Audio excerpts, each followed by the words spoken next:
आखिर क्या हुआ जब अचानक अयोध्या पहुंचा सैकड़ों नागों का झुंड। इनका संबंध नागलोक से बताया जा रहा है। आखिर राम मंदिर प्राण प्रतिष्ठा से पहले अचानक इतने सारे चमत्कार क्यों हो रहे हैं? सबसे पहले गिद्धों का झुंड राम मंदिर के आसपास दिखाई दिया, जिसे जटायु के वंशज कहा जा रहा है। लोग इनकी पूजा कर रहे हैं। इसके बाद कुछ भालू अयोध्या में अचानक से देखे गए, जो कि जामवंत का प्रतीक है। लेकिन अब एक ऐसा चमत्कार देखने को मिल रहा है जो अयोध्या के लोगों के लिए ही खतरा साबित हो रहा है। आज की वीडियो में बहुत बड़े रहस्य से पर्दा उठने वाला है। आखिर राम जी का नागों के साथ क्या संबंध है? आखिर प्राण प्रतिष्ठा से पहले इतने सारे नाग एक के बाद अयोध्या में क्यों निकल रहे हैं, वो भी अलग अलग प्रजाति के। आगे बढ़ने से पहले अगर आप भी एक सच्चे सनातनी हैं तो इस वीडियो को लाइक करके कमेंट बॉक्स में जय श्री राम जरूर लिखें। 22 जनवरी सोमवार के दिन अयोध्या के नवनिर्मित राम मंदिर में होने जा रही रामलला की प्राण प्रतिष्ठा का सभी देशवासियों को बेसब्री से इंतजार है। राम जी के भव्य स्वागत की तैयारी जोरों शोरों पर है। यह तारीख कोई आम तारीख नहीं है, बल्कि इसके पीछे बहुत ही खास महत्व छिपा हुआ है। आखिर राम मंदिर की प्राण प्रतिष्ठा के लिए 22 जनवरी का समय ही क्यों चुना गया? इसके पीछे का रहस्य जानकर आपके भी होश उड़ जाएंगे। त्रेता युग में प्रभु श्री राम का जन्म अभिजीत मुहूर्त में हुआ था। 22 जनवरी सोमवार के दिन मृगशीर्ष नक्षत्र में अभिजीत मुहूर्त का संयोग बन रहा है। यही कारण है कि इस तिथि को रामलला की प्राण प्रतिष्ठा के लिए चुना गया है। साथ ही यह भी माना जा रहा है कि इस शुभ मुहूर्त में रामलला की प्राण प्रतिष्ठा करने से प्रभु श्री राम सदैव मूर्ति के अंदर विराजमान रहेंगे। लेकिन जैसे जैसे प्राण प्रतिष्ठा का समय नजदीक आ रहा है, वैसे वैसे अलग अलग प्रजाति के नाग अचानक ही अयोध्या में प्रकट हो रहे हैं, जो कि अयोध्या वासियों के लिए खतरा बनते जा रहे हैं। लेकिन गिद्धों का और भालुओं का संबंध तो प्रभु श्री राम से बताया जाता है। उन्होंने रामायण में उनकी सहायता भी की थी। लेकिन इन नागों का श्री राम के साथ क्या संबंध है? आज की वीडियो में इस रहस्य से पर्दा उठने वाला है। चौंकाने वाली यह है कि इनमें दो प्रजाति के नाग अलग अलग क्षेत्र में बार बार निकल रहे हैं, जिनका संबंध वासुकी और तक्षक नाग के साथ जोड़ा जा रहा है। ऐसा कहा जाता है प्रभु श्री राम के भाई लक्ष्मण साक्षात अनंत शेष नाग का रूप है, और वासुकी नाग, तक्षक नाग और शेष नाग तीनों ही आपस में भाई है, जिसमें तक्षक और वासुकी नाग पाताल में निवास करते हैं और शेषनाग बैकुंठ में भगवान विष्णु की सेवा करते हैं। तो अंदाजा लगाया जा रहा है कि जब प्रभु श्री राम अपने भाई लक्ष्मण यानी शेषनाग और माता सीता के साथ अयोध्या धाम पहुंच रहे हैं, तो क्या शेषनाग के दोनों भाई पाताल में से उनसे मिलने के लिए बार बार प्रकट हो रहे हैं? दोस्तों, यह रहस्य बहुत बड़ा है, क्योंकि अयोध्या के क्षेत्र से जब एक सांप को पकड़कर सुरक्षित इलाके में छोड़ा जाता है, तो वही सांप पुनः राम मंदिर परिसर में भी देखा जाता है, जिससे कई बार मजदूरों को भी काम करने में भय महसूस होता है। लेकिन जय श्री राम का नाम उन्हें हिम्मत देता है। आप भी नीचे कमेंट बॉक्स में जय श्री राम जरूर लिखें। लेकिन दोस्तों, प्रभु श्री राम का नागलोक के वीडियो के साथ क्या संबंध है, वह सच्चाई जानकर आपके पैरों तले जमीन खिसक जाएगी, क्योंकि पूरे घटनाक्रम को मल्टीवर्ड्स के साथ जोड़कर देखा जा रहा है, जिसे हिंदी में सृष्टि चक्र कहते हैं। मल्टीवर्स की सच्चाई जानकर आपके भी रोंगटे खड़े हो जाएंगे। जिस संसार में हम रहते हैं, वह सृष्टि व विनाश के चक्र से गुजरती है। इस संसार के प्रत्येक सृष्टि चक्र को एक कल्प कहा जाता है। हर कल्प के 4 युग या 4 भाग होते हैं। दूसरे भाग या त्रेता युग में राम अयोध्या में जन्म लेते हैं और रामायण करके फिर से बैकुंठ लौट जाते हैं। यानी कि अगर आप इस पृथ्वी पर अपना जीवन यापन कर रहे हैं, आप जो घटनाक्रम कर रहे हैं, वही बराबर घटनाएं किसी और यूनिवर्स या कल्प में आपके ही रूप के साथ पुनः होने वाली है या फिर हो चुकी है आगे। मल्टीवर्ड्स की सच्चाई को साबित करने के लिए एक ऐसी पौराणिक घटना आपको बताएंगे, जिसे जानने के बाद आपको भी मल्टीवर्स की सच्चाई पर यकीन होने लगेगा। इस दुनिया में केवल 3 विद्वानों को मल्टीवर्स को देखने की और उनमें जीने की, टाइम ट्रैवल करने की इजाजत दी गई है, जिसमें पहले है वासुकी नाग, दूसरे हैं तक्षक नाग और तीसरे हैं काक। देव तक्षक और वासुकी नाग के बारे में हम आपको बता चुके हैं, लेकिन सवाल उठता है आखिर काकभुशुंडी कौन है और आखिरी इन्हें प्रभु श्री राम ने अमर कैसे बनाया। वेदों और पुराणों के अनुसार काकभुशुंडी ने 11 रामायण और 16 महाभारत देखी ही हैं। वह कल्प के अंत तक अपने शाश्वत स्वरूप में जीवित रहेंगे। भगवान राम ने ही काकभुशुंडी को अमर बनाया था। कौवे के रूप में अपने एक जन्म के दौरान काकभुशुंडी की मुलाकात बालक राम से हुई। प्रभु खेल रहे था और उसने उसे पकड़ने की कोशिश की। समय आने पर काकभुशुंडी को भगवान के मुख के दर्शन हुए। बालक राम के मुख में आकाश गंगाओं और ब्रह्मांड को देखने के बाद काकभुशुंडी ने भगवान राम से दूर उड़ना बंद कर दिया और उनके पास लौट आए। काकभुशुंडी ने भगवान राम को न पहचानने के लिए क्षमा मांगी। भगवान ने उन्हें दिव्य मुस्कान दी और काकभुशुंडी से उनकी इच्छा पूछी। काकभुशुंडी ने कहा कि वह भगवान राम के प्रति अपनी भक्ति हमेशा हमेशा के लिए करना चाहते हैं। काकभुशुंडी के प्रेम और समर्पण से प्रसन्न होकर भगवान राम ने उन्हें आशीर्वाद दिया कि काल काकभुशुंडी को नहीं मार सकता और वह इस कल्प के अंत तक जीवित रहेंगे। जिसके बाद सृष्टि के 27 चक्रों तक जीवित रहे। उन्हें अमरता का वरदान प्राप्त हुआ। वे कौवे के रूप में जीवित रहे क्योंकि उन्हें भगवान राम के निकट रहने का अवसर मिलता था। जब भी भगवान राम का जन्म होता है, वह अयोध्या जाते हैं और भगवान राम को एक बच्चे के रूप में बड़े होते और खेलते हुए देखते हैं। यह भी हो सकता है काकभुशुंडी अयोध्या में भी हाल फिलहाल मौजूद हो और राम मंदिर के निर्माण कार्य को अपनी आंखों से देख रहे हों।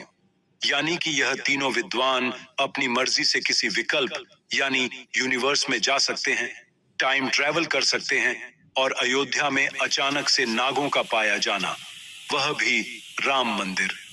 काकभुशुंडी प्रभु श्री राम जी के परम भक्त हैं। पिछले जन्म में वे श्रीधाम अयोध्या में रहते थे, लेकिन जब वहां सूखा पड़ा तो उन्होंने ये सोचकर शहर छोड़ दिया कि यदि यह परमब्रह्म की नगरी है तो सूखा कैसे पड़ सकता है। वे चले गए काशी। जाकर उन्होंने एक ऐसे गुरु को बनाया जो महादेव का भक्त था।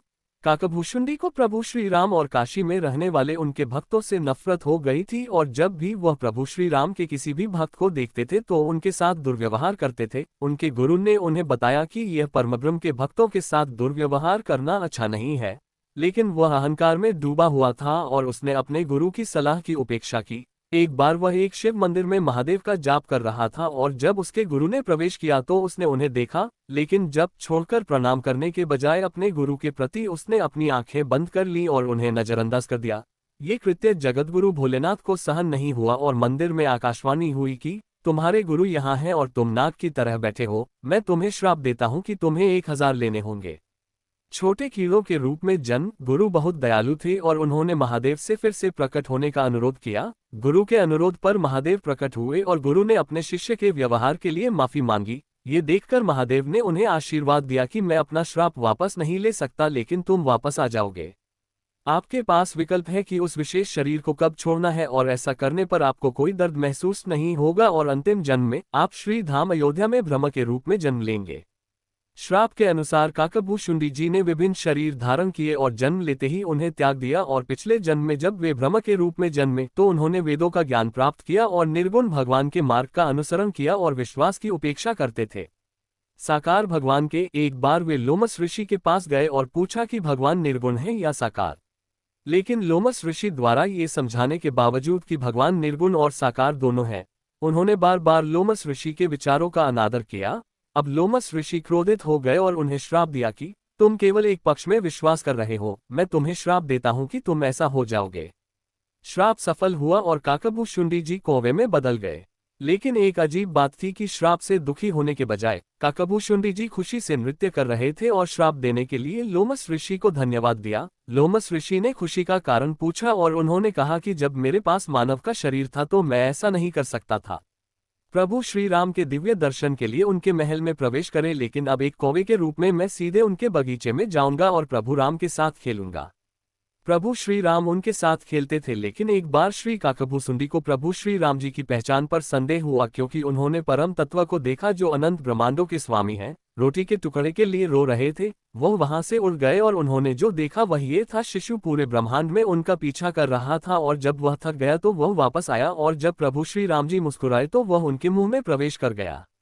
जब वे प्रभु श्री राम जी के पेट में गए तो उन्होंने अनंत संख्या में ब्रह्मांड, अनंत संख्या में अयोध्या, अनंत संख्या में सरयू नदियां, अनंत संख्या में कौशल्या जी और दशरथ जी और अनंत संख्या में सब कुछ देखा। सब कुछ अलग अलग समय में एक दूसरे से अलग था, लेकिन केवल एक ही परमतत्व निराकार प्रभु श्री राम जी थे, जो हर ब्रह्मांड और हर समय में एक समान थे। उनमें कोई बदलाव नहीं हुआ, क्योंकि वे सभी कारणों के कारण हैं और सब कुछ उनसे उत्पन्न होता है और विनाश के समय उनमें ही विलीन हो जाएगा। इसी प्रकार माता कौशल्या ने भी अनंत संख्या में ब्रह्म, विष्णु, महेश, सूर्य, चंद्रमा, पर्वत, काल, माया, भक्ति आदि को देखा। जब प्रभु श्री राम जी ने उन्हें उनके अनंत रूप का दिव्य दर्शन दिया, जानने के बाद कि प्रभु श्री राम जी कौन है, उन्होंने उनके सामने आत्मसमर्पण कर दिया। प्रभु श्री राम जी उनकी भक्ति से प्रभावित हुए और उन्हें अपना शाश्वत दो भुजा किशोर रूप दिखाया। उन्होंने काकभूसुंडी से कहा कि कोई भी वरदान मांग लो, धन मांग लो, प्रसिद्धि आदि।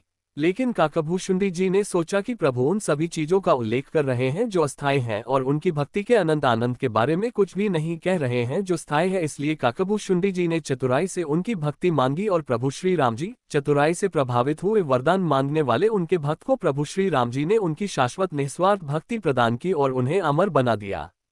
ऐसा कहा जाता है कि जब भी किसी युग में प्रभु श्री राम जी इस ग्रह पर प्रकट होते हैं तो श्री काकभूसुंडी जी बाल लीला का आनंद लेने और उसका हिस्सा बनने के लिए श्री धाम अयोध्या या वृंदावन जाते हैं। काकभूसुंडी जी और शिव जी के इष्ट प्रभु श्री राम जी का बाल रूप है, और अगले 5 वर्षों के लिए और 5 वर्ष के बाद वे अपने निवास स्थान यानी नीलगिरी पर्वत पर जाते हैं और देवताओं को श्री राम लीला सुनाते हैं, जो पक्षियों के रूप में इसे सुनने आए हैं। यहाँ तक कि महादेव और माता पार्वती भी वहां जाते हैं। परम भागवत श्री काकभूसुंडी जी महाराज से श्री राम लीला सुनने के लिए हंस पड़े। काकभूसुंडी जी ने प्रभु श्री राम के बारे में उनके संदेह को दूर करने के लिए पक्षी राज गरुड़ की भी मदद की, क्योंकि पक्षी राज गरुड़ को भी परब्रह्म की पहचान पर संदेह था कि कोई भी योद्धा मेघनाथ परमभार को नागपाश में कैसे पकड़ सकता है। वे परमब्रह्म नहीं है, क्योंकि गरुड़ जी ही वह व्यक्ति थे जिन्हें प्रभु श्री राम जी की सेवा करने का अवसर दिया गया था जब उन्होंने नागपाश में बंधे होने का अभिनय किया था।